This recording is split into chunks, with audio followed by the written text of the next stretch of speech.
শাশ্বত ভারত কথার মধ্য দিয়ে চালিত মনের কথা এই সময়। মনের কথা এই সময় বিষয় হচ্ছে জন্ম, আমাদের মৃত্যু। মৃত্যু পর্ব দিয়ে চলছে। প্রথম দ্বিতীয় পর্ব হয়ে গেছে। প্রথম দ্বিতীয় পর্বে আমার ভিডিওতে দেখে নেবেন লাইভে। মৃত্যু, পরলোক ও পুনর্জন্ম নিয়ে চলছে আমাদের। এখন তৃতীয় পর্ব চলছে, তৃতীয় ভাগ, থার্ড পার্ট। একটু এগিয়ে যাই। অমর খৈয়ামে যে বলা আছে, সুধাইনি তো কেউ প্রশ্ন কেউ, কোনো অজানারে কোন থেকে কোল থেকে হঠাৎ কেন হেতায় আসি, কার আদেশে বলবে কে, ফিরতি বেলাও কেউ জানে না যাচ্ছে কোথায় কোনখানে, অজানা সে পথের খবর পাইনি তো কেউ সন্ধানে। তাই তো বলি কালের করাল প্রবাহে একটি জীবন সে খসিয়া পড়ল। শুধু পড়লই না, অতলে তলিয়ে গেল, অকুলে চিরদিনের মতো হারিয়ে গেল। যাকে কোনোদিন আমরা অজুহাতি একবার চোখেও দেখারও সম্ভাবনা আমাদের থাকবে না, রইবে না। তার পরিণতি কি হলো, কি জানবার কৌতূহল মানুষের হৃদয় অতি স্বাভাবিকতা জেগে থাকে। আমি যে তাকে কত ভালোবাসতাম, সেও আমাকে ছেড়ে চলে গেল। কত ভালোবাসত, সেও ভালোবাসত, আমিও তাকে কত ভালোবাসতাম। আজ মৃত্যু এসে তাকে চোখের আড়াল করে নিয়ে চলে গেল। কি মিথ্যে হয়ে যাবে এটা?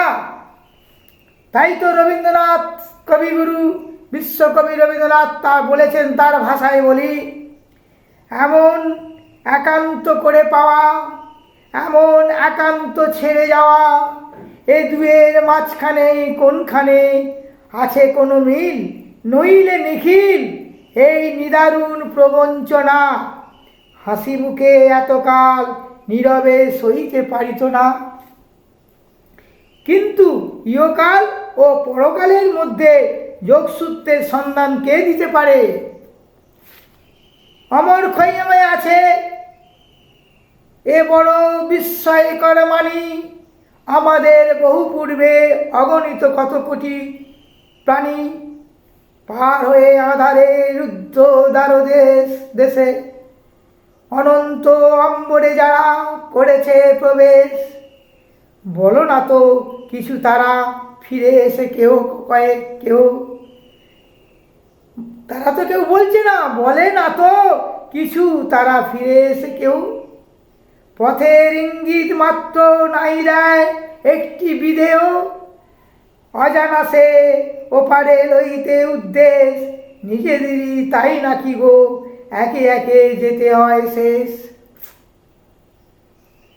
অজানা তত্ত্বকে ঘিরে নানা রকম জল্পনা কল্পনা অবকাশ আছে।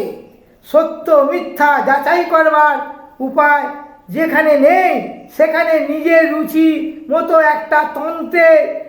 একটা থিওরি বা তত্ত্বের অবতারণা করতে বাধা কোথায়?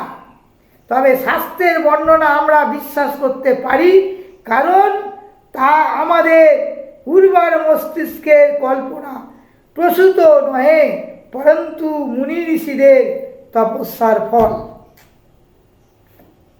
ছান্দোগ্য উপনিষদে আমরা পাই, তাতে আছে যারা পঞ্চাগ্নি বিদ্যা জানেন এবং পরিব্রাজকগণ বা যাহারা বানপ্রস্য অবলম্বন করেছে, তাহারা অরণ্যে থেকে শ্রদ্ধা ও তপস্যাদি সেবা করেন এবং অচিরাভিমানী দেবতাকে প্রাপ্ত হন। অর্চি হইতে হতে শুক্লপক্ষ হতে সেই জন্নাসে যা সূর্য উত্তপ্ত করে বিরল দিকে গমন করেন, এই মাস সমূহ হতে উত্তরায়ণ হতে সহবৎসরে সারা বৎসর যে ধরে আদিত্য হইতে চন্দ্রে সূর্য এবং প্রবেশ চন্দ্র করে করেন এবং চন্দ্রতে বিদ্যুৎ অভিমানী দেবতাকে প্রাপ্ত হন, তখন ব্রহ্মলোকতে অমানব গুণ পুরুষ এসে মহামানব এসে বিদ্যুৎ লোকেতে আমাদের প্রাপ্ত করা। এটাই হচ্ছে দেবযান পথ।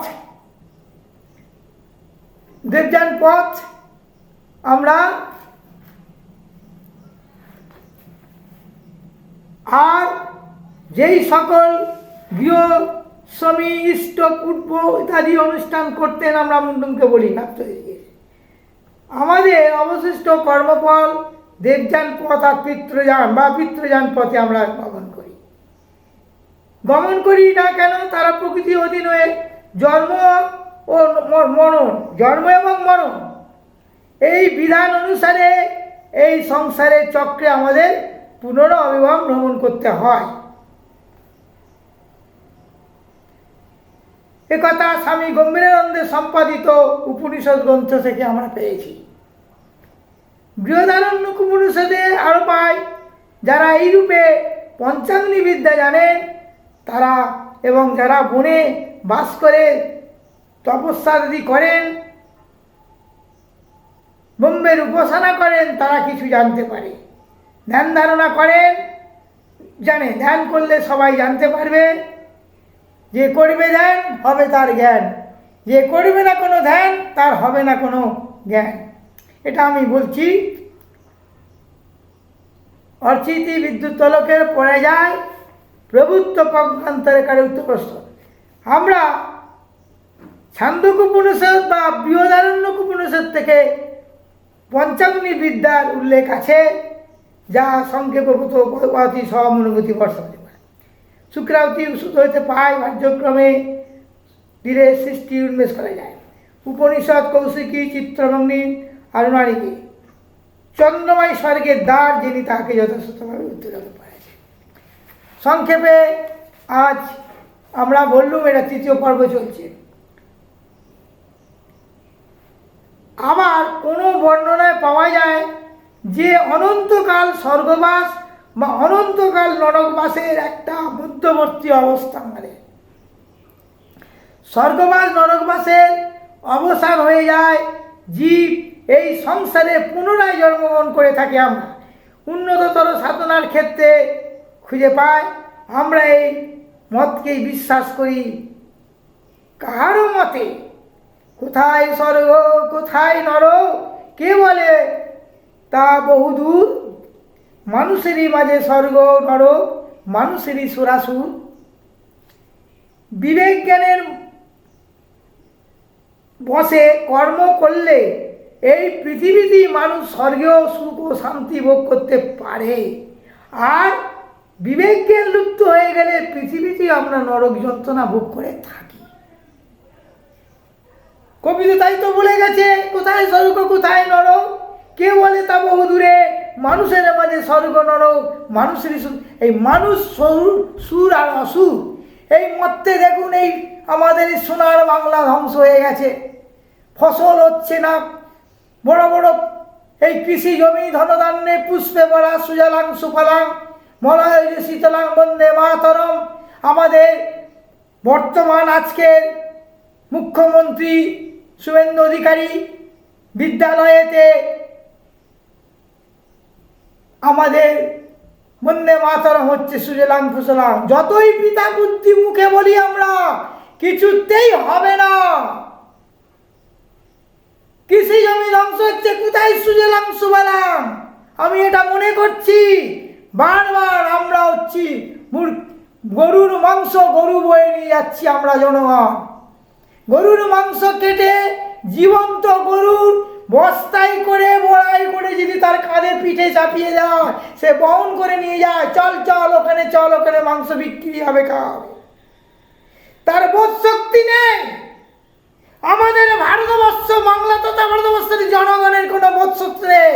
সেই গরুও তবু কিছু বোঝে মনে হয়, কিন্তু মানুষ জনগণ বুঝছে না, খালি নিয়ে নিচ্ছে অমুক টাকা তমুক টাকা, অমুক টাকা ঘরের টাকা, কন্যাশ্রী যুবশ্রী, আয়ুষ্কত কত স্বাস্থ্য অমুক টমুক অন্নপূর্ণা মান্না লক্ষ্মী কত কি নিচ্ছি আমরা, কাজ করব না। কয়েকটি মানুষ কাজ করছে, তাকেও নিয়ে যায় না, লোককে তাড়িয়ে নিয়ে যাওয়া সহজ, পথ দেখানো বড় কঠিন। লাঠি মেরে ধুলো উড়ানো যায়, ফসল পোড়ানো যায়। এরপরের বলবো তৃতীয় চতুর্থ পর্ব ছাড়ছি।